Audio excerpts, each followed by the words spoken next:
Hey, what's up, you guys? The heavy hitters here. Josh Johnson in his car from Minnesota. Steve Loper here, sitting in the office in Cary, North Carolina. Today, we're going to hit you guys with 3 topics. First one, what's trending on Twitter? Teacher Appreciation Day. We're going to talk about if we're participating in it. Should we? Why didn't we? Why did we? We'll go from there. The second piece, starting a podcast. It's super simple, and we're just going to give you a couple of quick pointers on how we did it, what we use to get it posted, how we share it. And the last topic is Dadvice. That's a little pod or a little piece we're coming up with called Dadvice. And we're going to talk about installing confidence in our kids. Josh, how the heck are you today, buddy? Doing awesome, brother. How are you, man? I cannot complain, man. Life is good. Life is good. Everything's good in North Carolina. Yep. The kids are good. The wife is good. The house is good. Just everything is good. I'm in a good place. I like it. That's awesome, dude. So is soccer over now, or what's the scoop? Makeup game this weekend. That's it. And then it's done. Yeah, then it's over for the summer. Cool, man. Well, hey, so I love teachers, man. I really do. You have a soft spot for teachers, or what, Big Daddy? Absolutely. I think everybody has that one teacher they really remember that made an impact on their life. They definitely do not get enough appreciation. For sure. So it's a good day to focus on it. But my issue is I didn't know it was Teacher Appreciation Day until about 10 minutes before I logged on to this podcast and looked on Twitter. You know, I know, isn't it? You got to do better. Crazy? You got to do a better job of letting us know. Like, I would have totally supported, but I didn't know. Like, I know, it's crazy, dude. So I was actually doing an open house this past weekend in Edina, and on the school's little board outside, it said, Teacher Appreciation Day on Tuesday. But you're right, man. I mean, they don't do a very good job of getting that out there.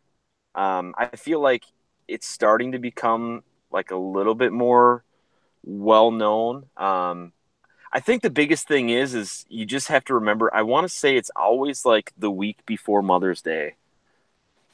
But it's kind of like one of those things where you kind of find out when it's too late. Like, I remember when I, first having a kid and having daycare, it's like Daycare Provider Appreciation Day, like the Friday before Mother's Day. So it's just like the stuff that people don't tell you, dude. Like, yeah, and there's so many appreciation days. Every day you can log in and see what type of appreciation day it is. Like a week or two ago, it was Administrative Assistant Appreciation Day. Like, but teachers, like, everybody has them.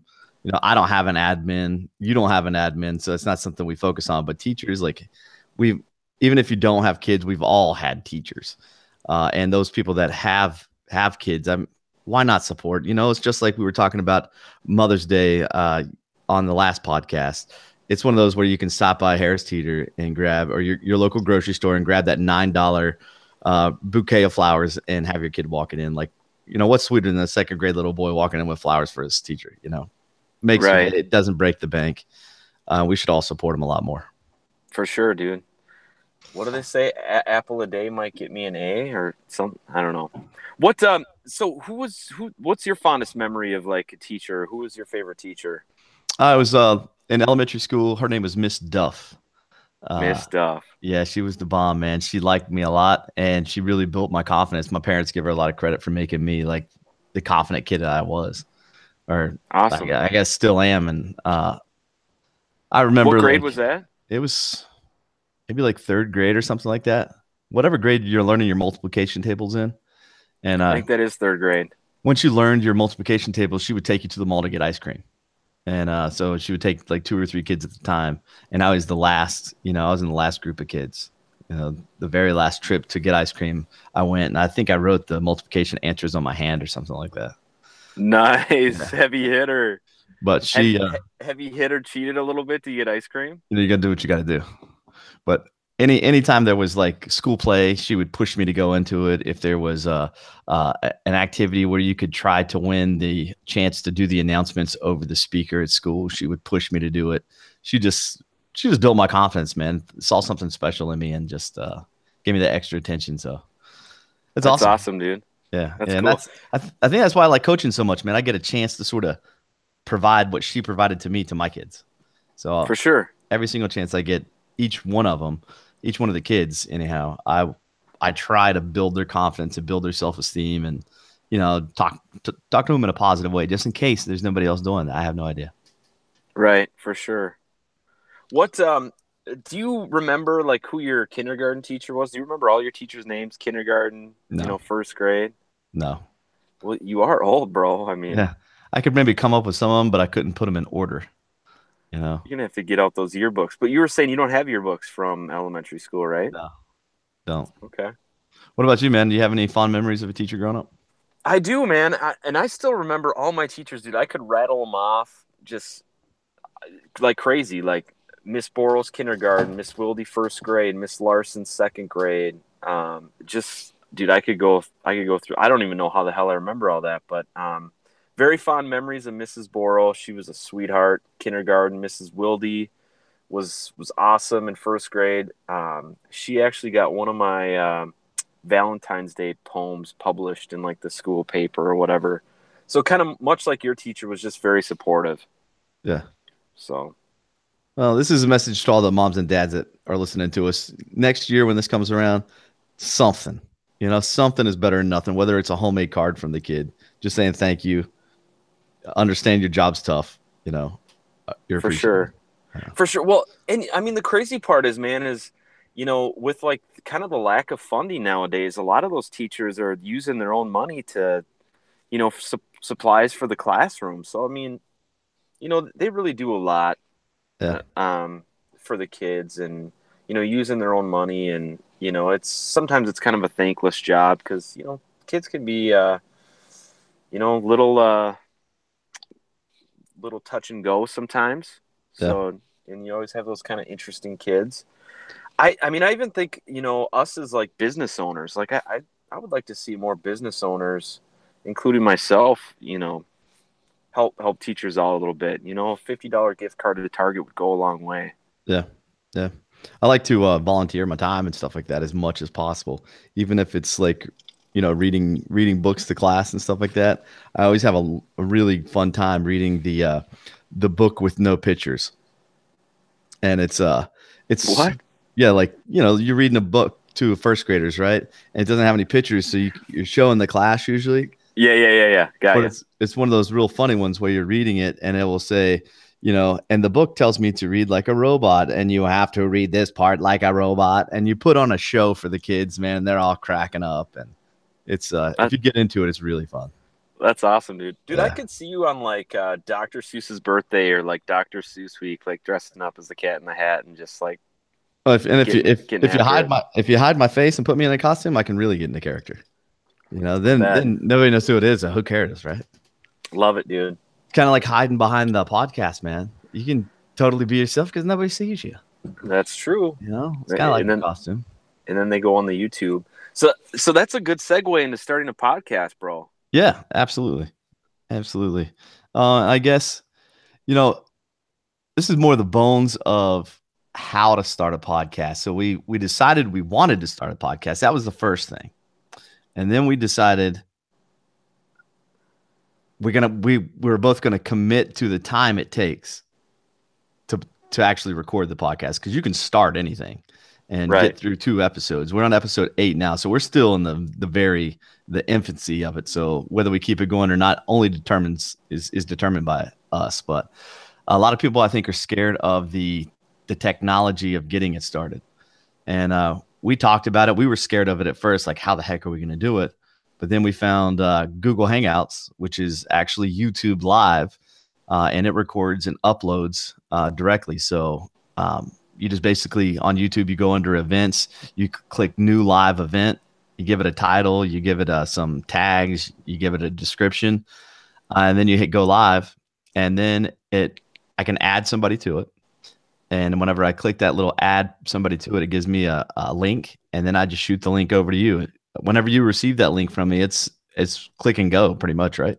Yeah, absolutely. You just have to agree to the terms every time and you click join and it's super slick, super Yeah. easy. I Well, think and go ahead. well, I was just gonna say that's the crazy part, man. I mean, I think, it's like a lot of things. People they research the heck out of something, then they never take action and do it. And then you think that you have to go to Best Buy and get all this equipment and all this fancy crap. But dude, how much money did you spend getting the podcast rolling? $0. $0. Not a penny of investment. All I've invested is my time. That's right. That And then, as far as the back end stuff, I mean, that's Streaming Steve. That's the smart guy over there. He'd have to walk you through that. and Just that's like once it's on YouTube Live or whatever, Google yeah. Hangout. So say we end the podcast now, it automatically uploads to YouTube, and then you take you go to the video, you copy the link, and then you go to a YouTube to MP3, and you're gonna change your YouTube video to MP3, and all you do is copy the link and hit a button to turn it into an MP3. It takes 2 or 3 minutes. You download it, it saves to your computer, and then you pull up. I use Audacity, and it's a like a audio editing tool. But I don't edit anything. We don't cut anything. Everything that we say is published. So once it's to Audacity, I import that file, and then it was really simple. It took me, a few minutes to figure out how to do it, but I put some music. I made an intro, so you have the first sort of file is the music, and then you do the intro over it, and then you import the MP3 file of the actual podcast. And so after the intro, you have this little tool where you can move it so the music ends and it says, "Hey guys, heavy hitters here with blase blase." And then all you do is you export it. You export it, you save it, you use Anchor, which has been a super easy, super free, not super free. Free is free any way you look at it, but it's a free platform to publish your podcast. And that is just anchor.fm. You create your account, and then once you create your account, basically you just pull your file that you saved with your intro, sort of your final cut through Audacity. You pull it over, you drop it in a box. Takes 2 or 3 minutes to upload, and you're done. I mean, Sweet, dude. It's that easy. Yeah. It's anybody can do it. I could teach my 10-year-old to do this today. Well, in the first time you did it, it probably took. I mean, you're figuring shit up. You're figuring stuff out, obviously. Oh, you can cuss here, man. This is not a non-explicit podcast. So you don't have to mark it explicit if you say. I do, but it doesn't matter. I think we're just going to mark them all explicit. I'm trying to keep it real clean. I'm not committed. I'm not committed to keeping it clean. You be you, bro. But I'm trying. So it took you about an hour, probably the first time, to figure out all the kinks, right? But you got it down to what, maybe 5-10 minutes? Yeah. I posted that one this morning. 10 minutes. That's awesome. And so just to help people understand too, so once you get it on Anchor, I mean, Anchor is a podcasting platform, but Anchor also pushes it out to other platforms too, right? That's right. You can go directly to Anchors. A lot of people have the Anchor app on their phone where they can listen. But you can also click a button that will share it in multiple other platforms. So that's how we have it on Apple iTunes. There's Pocket Cast. There's a list of others that I just don't even know where they are or what. But, how do we get it on Spotify, Big Daddy? Spotify, we just create an account. I think we're just going to be able to upload straight to Spotify. Okay. I'm not a Spotify guy. I know we can get it on SoundCloud the same way, create an account and just drag it over there and drop it in. I'm sure it's that easy. So I was going to ask you about that. So you're not a Spotify guy. What do you use to stream music then? I just use an app, Amazon Music. Amazon Music. Okay. Yeah. I'm not like a guy who's going to have like 10,000 songs downloaded on my computer or on my cell phone. And like I have all the albums of Metallica from the 80s or the 90s or whatever. I don't have any of that stuff. I have maybe 10 songs downloaded on my cell phone. That's right. Music is your brother's thing. You're still afraid he's going to come over and kick your ass if you take his sunshine. Can't steal my sunshine. I just leave that alone. I like it. That's it, man. It's super easy. And if you have questions about that, I'm sure we could walk you through it or talk you through it. But just go try it. If you have an idea and you think it's got legs, just go for it. The market will tell you if you're good or not. And don't give up. That's right. Don't give up. That's going to be the key. Don't give up. Dude, and I mean, like we talked about, if anything, if nobody listens, it's a good little vault time capsule for the kids, just documenting life. You know what I mean? Yeah. And I think way too many people give up way too early. You know what I mean? Like I'm not concerned about, 29 plays being what, 7, 8 podcasts in. Yeah, I'm not either. And when we're still figuring out our groove, it's all good. And I And think too that this is already a resume builder because it shows initiative. Like we started a podcast, how to start a podcast. We've done the podcast. You know, you can talk on a higher level than 95% of Americans on starting a podcast because you've actually done it. You know how it works. You know for how it sure, dude. feels to have it out there. Just that feeling of putting it out there. I mean, it's something that nobody else has this experience. For sure. Well, and I mean, with all these other people, like in with what they're doing and with what you do, I mean, how can you encourage people to be like, to focus on like old school, print and all that and digital if you don't do it yourself? You know what I mean? Yeah. Be a Like practitioner. you got to be a practitioner. That's right. I You agree. know, I like to, that's what sets me apart a lot of the time. I think whenever I go in and I sell advertising is I'm able to say, I don't only talk the talk, I walk the walk. And I can show you my Facebook page that I do these videos for and support local businesses. Or if I'm selling a sponsorship to a podcast, even, yeah, I have my own podcast. I'm a huge believer in it, and you should be too. And talk to them on that higher level. You get to become a trusted advisor versus somebody who's just kind of like, yeah, I've heard these are really good. I listen to them, but actually doing it is, it's on your Right. resume. Exactly. Cool, bro. What else we got? I forget. Yeah, we got well, we need to pick our two people we're gonna follow on Twitter and Instagram. We can just do that real quick. Right on. You go first. Oh, shoot. Um, I'm not ready for that one. Dude, I'm not ready for it either Well, because I'm on my phone. just think about it for a second. We'll circle back to it. Okay. The All last right. one's gonna be Dadvice and building Dadvice. confidence in the kids, man. Um, that's something it's important. We talked about the teacher building confidence in us, as kids. But what can we do as parents to, build confidence in our kids, man? Is it as simple as just telling them every day that they're strong, they're proud, they're beautiful, they're smart? Or is it, what else besides like verbally can we do to, sort of build their confidence? For sure, man.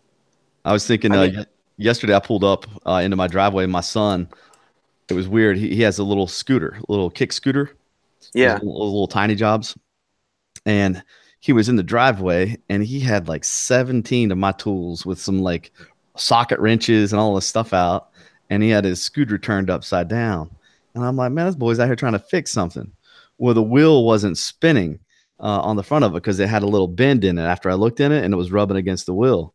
So I was able to help him walk through it. Like he had a wrench and sockets that didn't fit anything. So when I got to looking at it, I was like, go grab the hammer, man. We're just going to beat this thing. So we beat it 3 or 4 times and he would test drive it and beat it a couple more times. And once we had it about right, that's whenever I was like, give him the hammer, and let him beat that thing in and then check it. And you know what, kid? I think you got it, and we For spinning that sure. wheel. Let me test ride that thing, Dad. Let me test ride that thing. You get on it. Dad, I think we got it, man.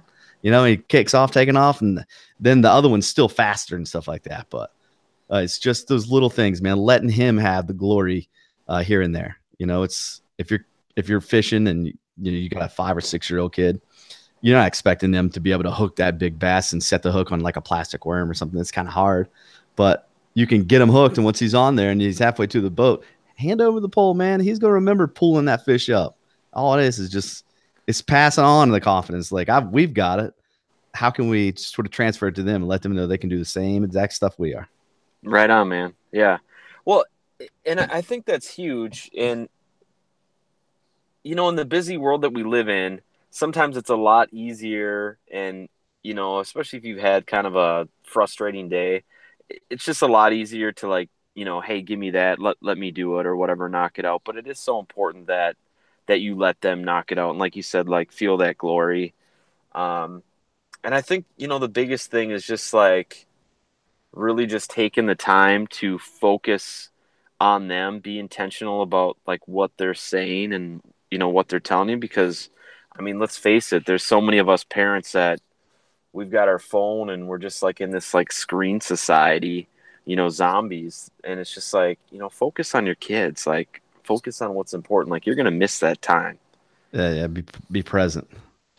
for sure. Yeah, I pulled up in the driveway and saw those tools laid out, and I immediately went back to when I was his age. And my dad used to fuss at us about losing his tools. And it was really the first time that I pulled up and he had my tools strewn out over the driveway.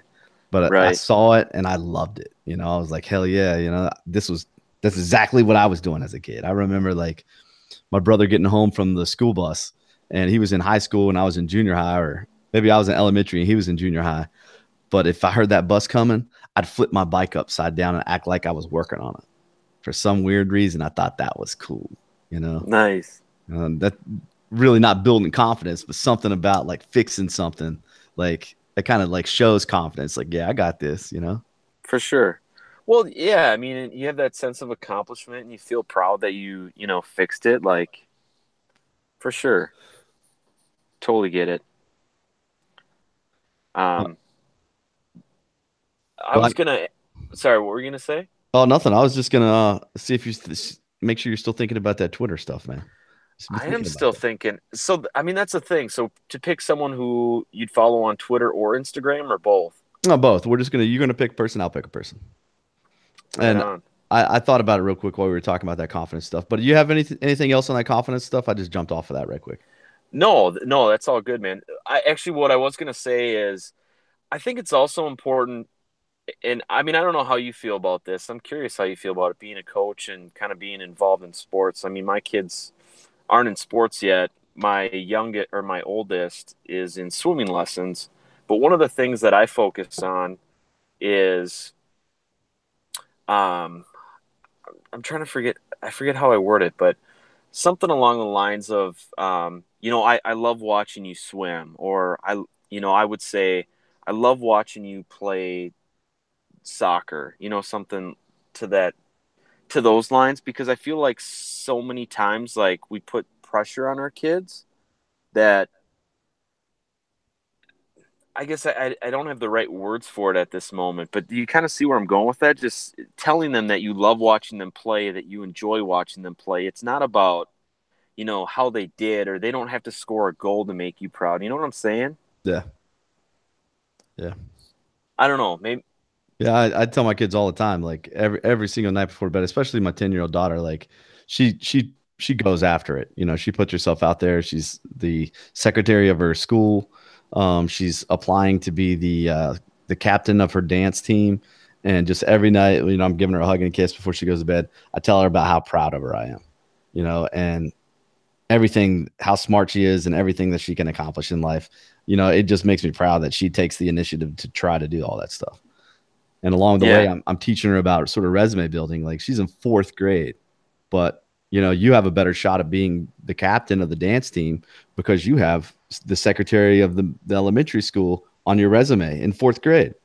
Well, if you get the dance team captain, well, now you have the secretary of the elementary school, the dance team captain, and those things are going to be on your resume for next year when you run for president of the student body of your school. Like you're adding value. You started your own business this summer with the Choco Lemon lemonade stand. Like, show me some other fourth graders that are serious about this stuff, And she's like, yeah, I'm the shit, daddy. Like I want her to be confident. for sure. That's awesome, dude.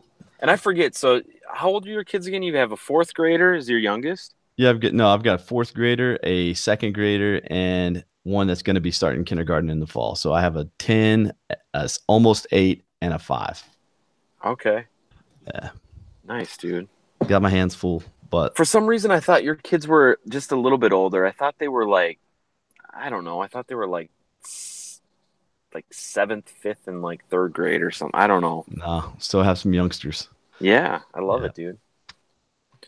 but that's it, man. I guess so. That's it. Just build a confidence, man. Any way you know how.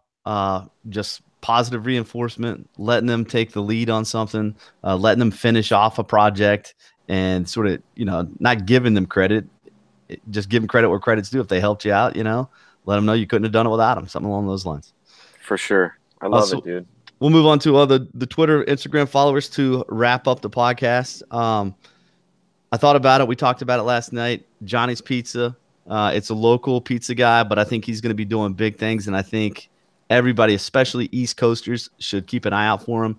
He's only in the Raleigh area right now, but I know he's traveling up to New York City. He travels to DC, and he's helping other pizzerias do their social media, but he is really killing it. You can find him at Johnny's Pizza on Instagram, on Twitter.